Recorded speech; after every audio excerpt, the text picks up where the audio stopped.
ఈనాటి press meet కార్యక్రమంలో హైదరాబాద్ నుంచి విచ్చేసినటువంటి మాజీ మంత్రివర్యులు ప్రస్తుత శాసనసభ్యులు అన్న శ్రీనివాస్ యాదవ్ గారు, మరో శాసనసభ్యులు మాజీ ఆర్టీసీ చైర్మన్ అన్న ముఠా గోపాలన్న గారు, వేదికపై ఆసీనులైనటువంటి ఉమ్మడి వరంగల్ జిల్లా ఎమ్మెల్సీ సోదరులు పోచపల్లి శ్రీనివాస్ రెడ్డి గారు, సతీష్ రెడ్డి గారికి, అదేవిధంగా జయసింహ గారికి, హరిరామాదేవి అక్క గారికి, మిగతా స్థానిక బీఆర్ఎస్ పార్టీ శ్రేణులకు, స్థానిక ఎంపీటీసీ జెడ్పీటీసీలకు, అదేవిధంగా స్థానికంగా ఉండి అన్ని పర్యవేక్షిస్తున్నటువంటి మాజీ శాసనసభ్యులు కెప్టెన్ సతీష్ గారికి అందరికి కూడా పేరు పేరున హృదయపూర్వక నమస్కారం.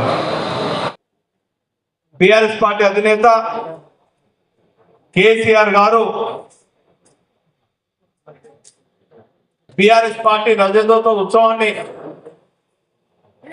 ఈ ప్రాంతంలో జరిపించాలని నిర్ణయించినప్పటి నుండి పెద్ద ఎత్తున స్థానిక రైతాంగం, స్థానికులందరూ కూడా స్వచ్ఛందంగా ముందుకొచ్చి ఒక పండుగ వాతావరణంలో అన్ని గ్రౌండ్ అంతా కూడా సుమారు 1263 ఎకరాలు అంతా చదును చేసి పార్కింగ్ స్థలాలు, కూర్చుండడానికి వచ్చే పబ్లిక్ సుమారు 150,000 కుర్చీలు, లక్షలాది మందిగా వస్తున్నటువంటి జనానికి చల్లటి నీళ్లు, చల్లటి మజ్జిగ, మరి ఎక్కడికక్కడ మరి ట్రాఫిక్ ఇబ్బంది కాకుండా కూడా ఈ రోజే మా బీఆర్ఎస్ పార్టీ సైనికులు అందరం కూడా 2,000 మంది ఎక్కడెక్కడ రూట్స్ అన్ని కూడా వేలాది వాహనాలు వస్తున్నటువంటి సందర్భంలో ఎక్కడ కంజక్షన్ కాకుండా ఆ పాయింట్స్ అన్ని కూడా సర్వే చేయడం జరిగింది.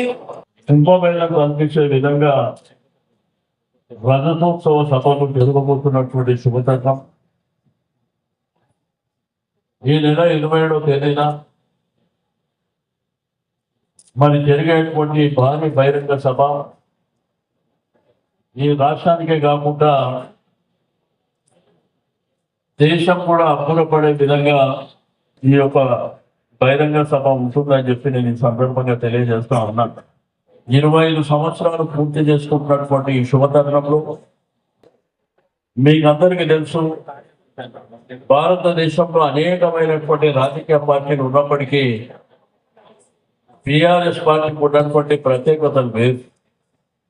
తెలంగాణ రాష్ట్రంలో ఉన్నటువంటి అన్ని వర్గాలు, నిరుద్యోగులు కావచ్చు, ఉద్యోగులు కావచ్చు, రైతులు కావచ్చు, యువకులు, మహిళలు, అన్ని వర్గాల ప్రజలు కూడా మరి కేసీఆర్ గారు తెలంగాణ ఉద్యమాన్ని మరి ఉధృతంగా ముందుకు తీసుకెళ్తున్నప్పుడు వాళ్ళందరూ కూడా సంఘీభావంగా మేము ఎప్పటి ఉంటామని తెలంగాణ సమాజం ఆ యొక్క మీటింగ్లలో పెద్ద ఎత్తున ఉవ్వెత్తున మరి ముందుకు వచ్చినటువంటి సందర్భాన్ని చూసినాం.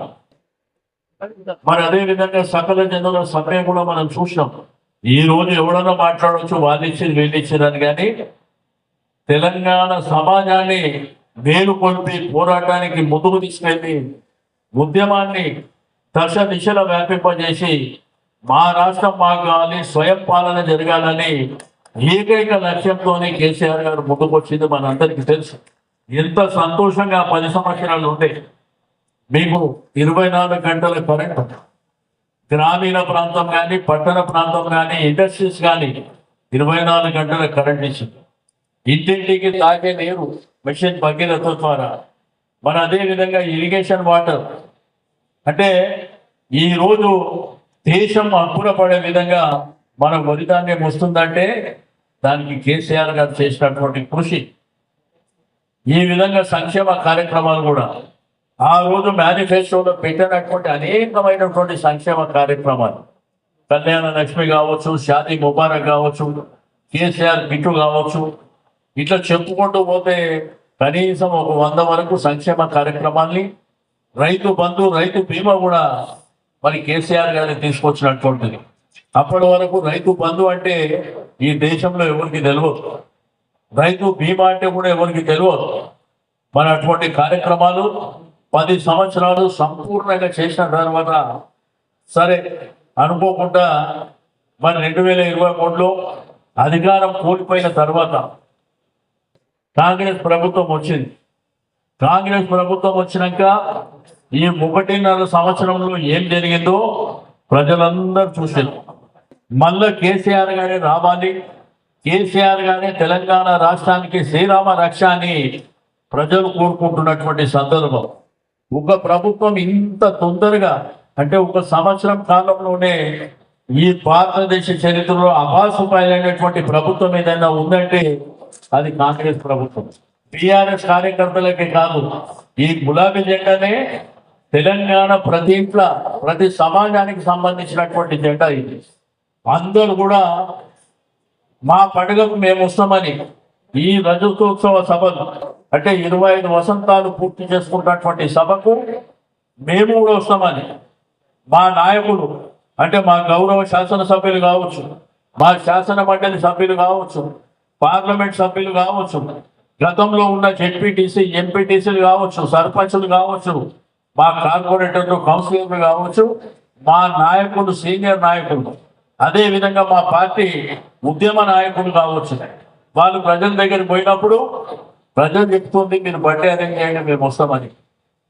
మేము వస్తాం, మేము సంఘీభావం చెప్తాం, మేము మోసపోయినాం, ఈ రోజు మోసపడుతున్నాం, తప్పకుండా కేసీఆర్ కానీ మా వెంబడే మేము ఉంటామని ఈ రోజు అందరూ కూడా మాట్లాడుతున్నటువంటి సందర్భం. అందుకే 27 తారీఖు నాడు జరిగే సభ కుంభమేళ తలపించే విధంగా ఉంటుందని చెప్పి నేను ఈ సందర్భంగా తెలియజేస్తా ఉన్నాను. కొంత మంచిగా కానివ్వండి, మంచినీటి సౌకర్యం కానివ్వండి, తాగడానికి ఇబ్బంది లేకుండా ఆ ఏర్పాట్లు కూడా బ్రహ్మాండంగా, పార్కింగ్ కూడా ఏ నియోజకవర్గానికి ఏ జిల్లాకి ఎక్కడ ఇయ్యాలో ఆ ఏర్పాట్లు పెట్టి ఆ ప్రాంతాలకు కూడా మరి ఏర్పాట్లన్నీ మరి ఈ ప్రాంతంలో చూస్తే మరి బ్రహ్మాండమైనటువంటి ఏర్పాట్లు చేసినటువంటి మా నాయకులకు మరి దీన్ని ఇక్కడ ఉండి ఆర్గనైజ్ చేస్తున్నటువంటి మా మిత్రులకు పార్టీ నాయకులకు నేను మనస్ఫూర్తిగా అభినందనలు తెలియజేస్తా ఉన్నాను. తప్పకుండా కాంగ్రెస్ పార్టీని ఓడించాలంటే మనం ఎవరూ కష్టపడవలసినటువంటి అవసరం లేదు. వాళ్ళంతా వాళ్ళే భూస్థాపితమయ్యేటువంటి పరిస్థితులు మరి ఏర్పడ్డాయని చెప్పి నేను ఈ సందర్భంగా తెలియజేస్తూ ఈ యొక్క మీటింగ్కు మరి ఆశేష జనావాహిని వస్తున్నది కాబట్టి తప్పకుండా అందరూ కూడా మరి బ్రహ్మాండంగా ఎటువంటి ఆటంకాలు ఇబ్బందులు లేకుండా వచ్చే రాష్ట్ర వ్యాప్తంగా నలుమూలల నుంచి వచ్చేటువంటి నాయకత్వానికి మరి పార్టీ ప్రముఖులకు కార్యకర్తలకు అందరికి చెప్పేది ఒకటే, ఇక్కడ సంపూర్ణమైనటువంటి ఏర్పాట్లు ఉన్నాయి కాబట్టి ఎవ్వరు కూడా ఆందోళన పడవలసినటువంటి అవసరం లేదు ఆడిపోయినాక పార్కింగ్ దొరకదని కూర్చోవడానికి ఇబ్బంది అయితే అటువంటిది కూడా ఏమీ లేదు. ఇక్కడ చాలా సంపూర్ణంగా ఉంది. తప్పకుండా మరి ఇక్కడ గ్రేటర్ హైదరాబాద్ నుంచే 50,000 మంది వరకు మేము వస్తున్నాం. గ్రేటర్ హైదరాబాద్ నుంచే. కాబట్టి మా నాయకుడు కేసీఆర్ గారి ప్రసంగం అయిన తర్వాతనే తిరిగి మేమందరం రిటర్న్ బయలుదేరడం జరుగుతుందని చెప్పి నేను ఈ సందర్భంగా తెలియజేస్తూ ఏర్పాట్లను పర్యవేక్షించడానికి రావడం జరిగింది.